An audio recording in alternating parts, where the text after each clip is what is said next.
अब्दुल मियाच्या मृत्यूनंतर त्यांची तीनही मुलं अनाथ होतात. आता त्यांच्या डोक्यावर बापाचं छत्र नव्हतं. आता काय होणार? कसं आपलं घर चालणार? दोन तरुण मुलींची लग्न सुद्धा करायची. हे देवा, काहीतरी उपाय कर, काहीतरी कृपा कर. आई, आता आम्हाला जाऊन काम करावं लागेल.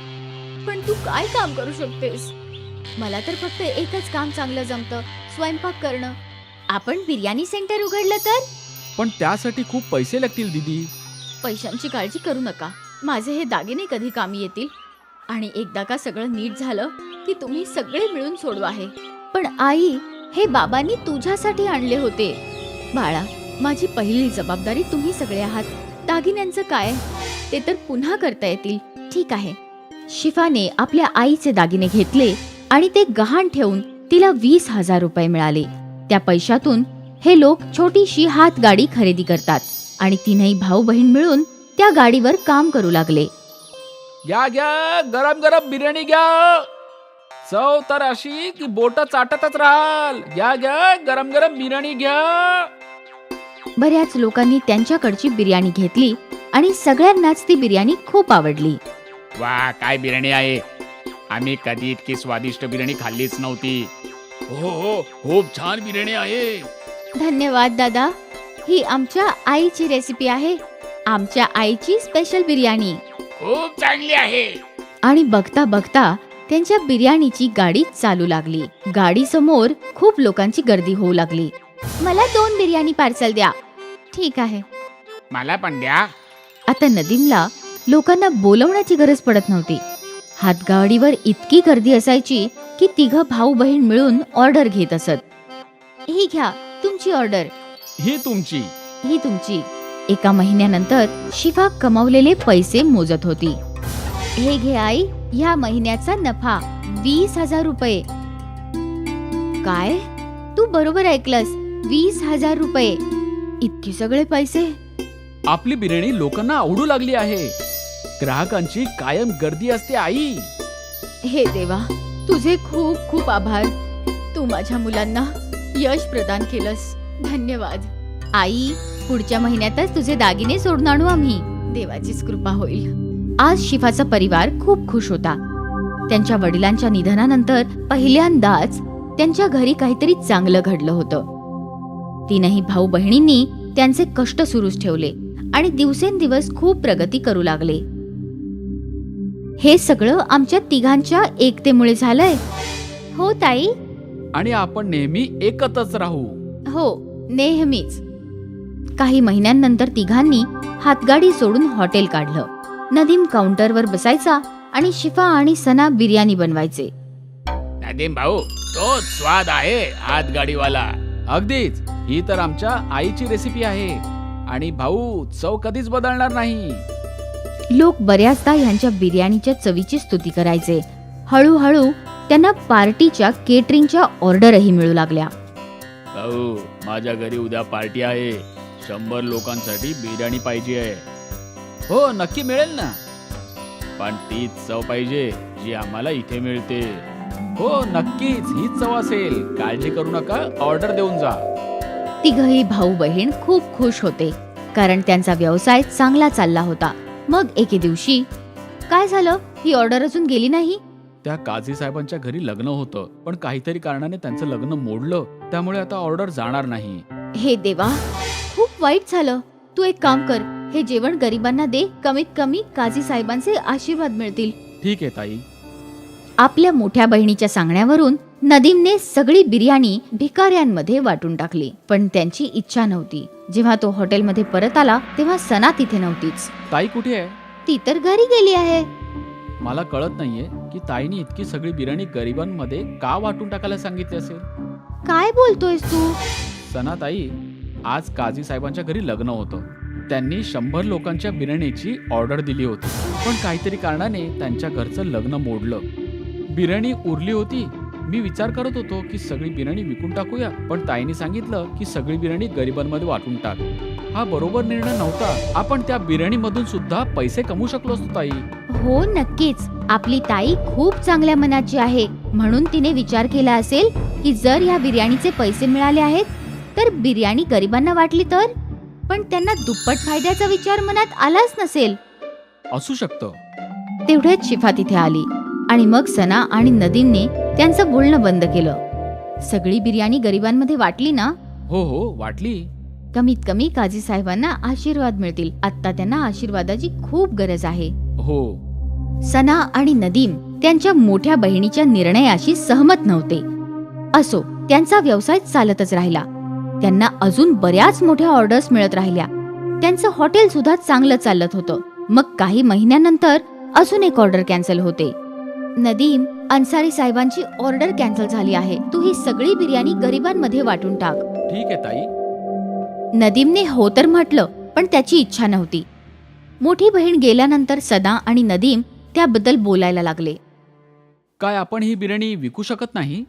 आता तर रात्रीचे 10 वाजले आहेत. आता ग्राहक आलेच तर येतील. एक काम करूया, हे आतमध्ये ठेवूयात. उद्या आधी हेच विकूया. हो हो, बरोबर होईल. दोन्ही भावा बहिणीने मिळून ती बिर्याणी लपवली.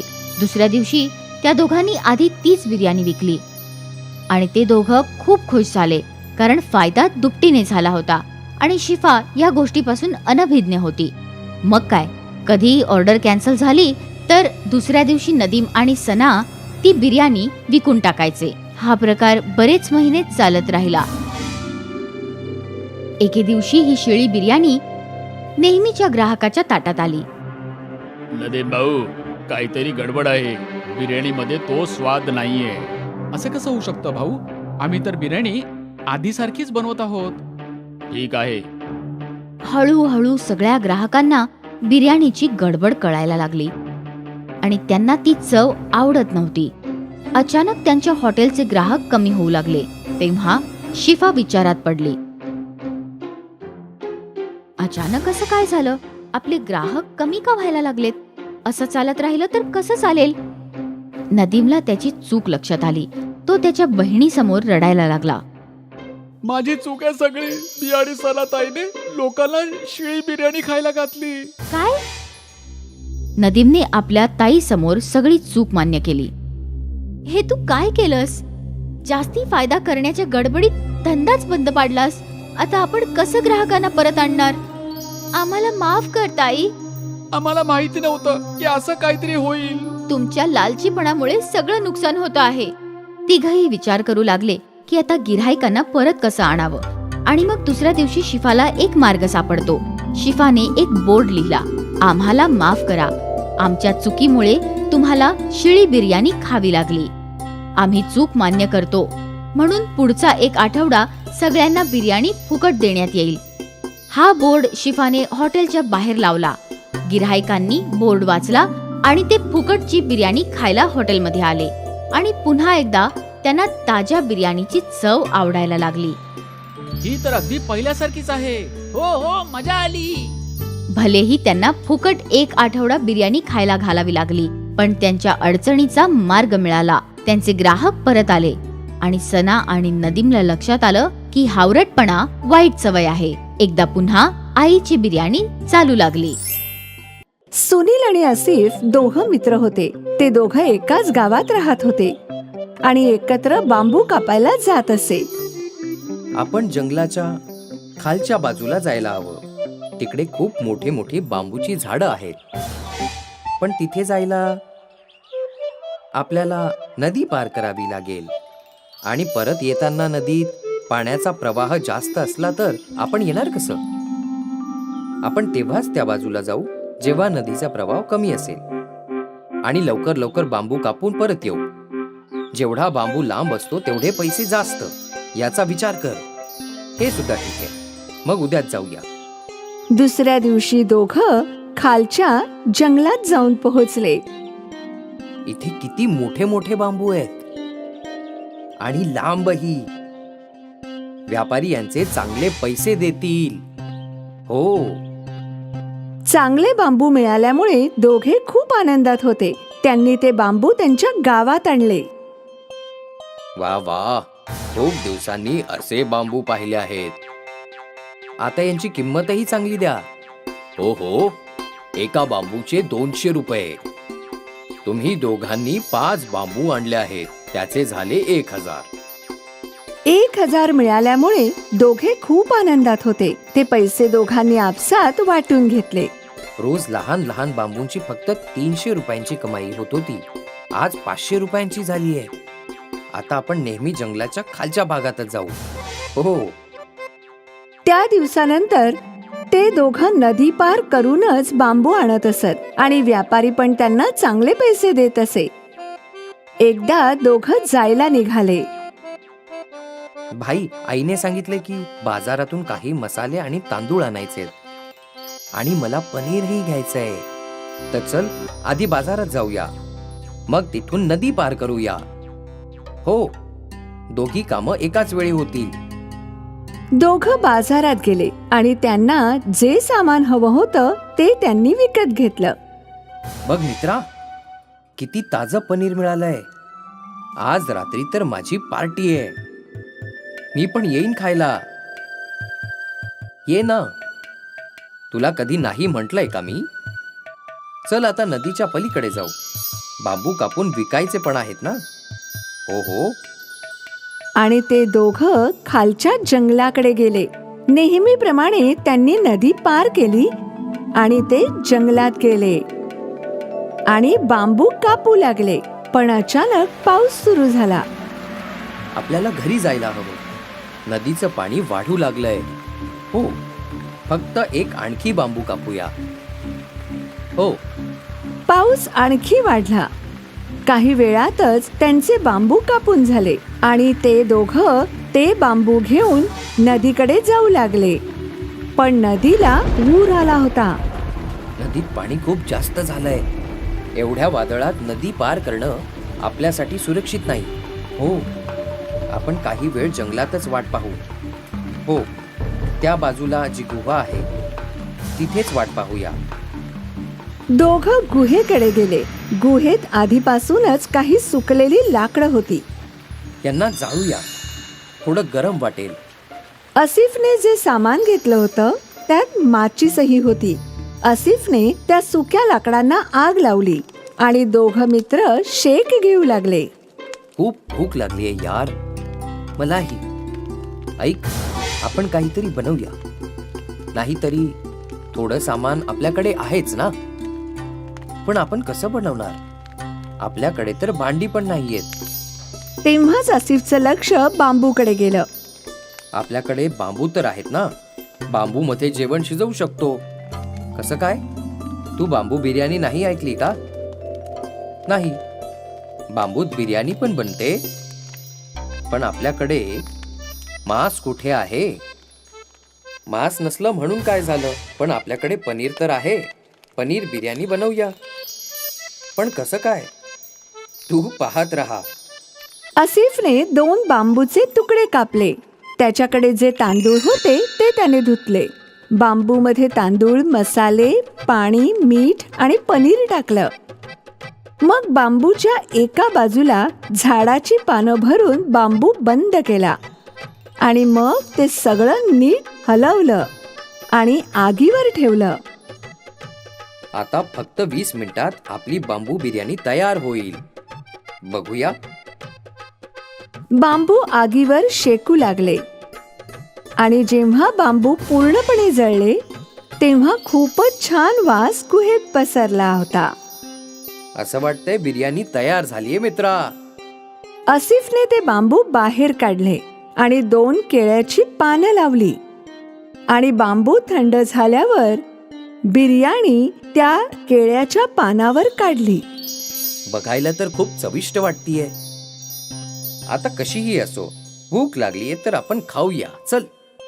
दोघांनी बिर्याणी खाल्ली आणि त्यांना ती खूप आवडली आणि मग दोघं ती आवडीने खाऊ लागले. भाई, तू तर अशी सुंदर बांबू बिर्याणी बनवतोस ना की काय सांगू तुला. अरे असू दे रे. तू तर ही बिर्याणी विकायला हवी मित्रा. कुठे मजदुरी करत बसलायस तू? ही बिर्याणी प्रसिद्ध व्हायला वेळ लागणार नाही. खरंच? हो. तू म्हणत असशील तर सोबत ढाबा पण उघडूया आपण. हो हो, का नाही? जेव्हा पाऊस थांबला, नदीचं पाणी कमी झालं तेव्हा दोघं बांबू घेऊन त्यांच्या गावी आले. पण आज त्यांनी बांबू विकले नाहीत. दुसऱ्या दिवशी दोघांनी गावाच्या नाक्यावर त्यांची गाडी लावली. गावकरी चकित झाले होते की हे बांबू काय विकत आहेत. अरे बाळा, हे काय आहे? ही बांबू बिर्याणी आहे काका, पनीरची. बांबू बिर्याणी, जरा आम्हालाही खाऊ घाल. गावातल्या लोकांनी पहिल्यांदा बांबू बिर्याणी खाल्ली. अरे वा, काय कमालीची चव आहे आसिफ भाई. अशी बिर्याणी आयुष्यात खाल्ली नव्हती मी. मजा आली. आसिफ आणि सुनीलची बांबू बिर्याणी गावात प्रसिद्ध झाली. ग्राहक रांगा लावून बांबू बिर्याणी खायला येऊ लागले. आसिफ आणि सुनीलची मिळकतही कितीतरी पटीने वाढली. मग काय, सुनील आणि आसिफने मजुरी सोडून बांबू बिर्याणी विकायला सुरुवात केली. त्या दोघांची दिवसेंदिवस प्रगतीच होऊ लागली. लांबून लांबून लोक त्यांची बांबू बिर्याणी खायला येऊ लागले आणि पाहता पाहता त्यांचं गावात मोठं हॉटेल झालं आणि दोघे श्रीमंत झाले. कधी वाटलंच नव्हतं की कधी असं सुद्धा होईल. मलाही अजिबात वाटलं नव्हतं. त्या दिवशी तो पाऊस आपलं नशीब बदलायलाच आला होता. हो ना, त्या दिवशी पाऊस आला असता आणि ना आपण अडकलो असतो आणि आपण कधी बांबू बिर्याणी बनवली नसती. मित्रा, हे सगळं आधीच लिहिलेलं होतं. विधाता आधीपासूनच सर्वांचं नशीब लिहून ठेवतो. आपण तर फक्त मोहरे आहोत जे त्याच्या मार्गावर चालतो. हो, नक्की. बांबू बिर्याणीने आसिफ आणि सुनीलचं नशीब बदललं आणि त्या दोघांना आयुष्यात मोठी गोष्ट कळली. संकटातच नवीन मार्ग सापडतो आणि कोणी सांगावं नशीब कधी कुठे वळेल.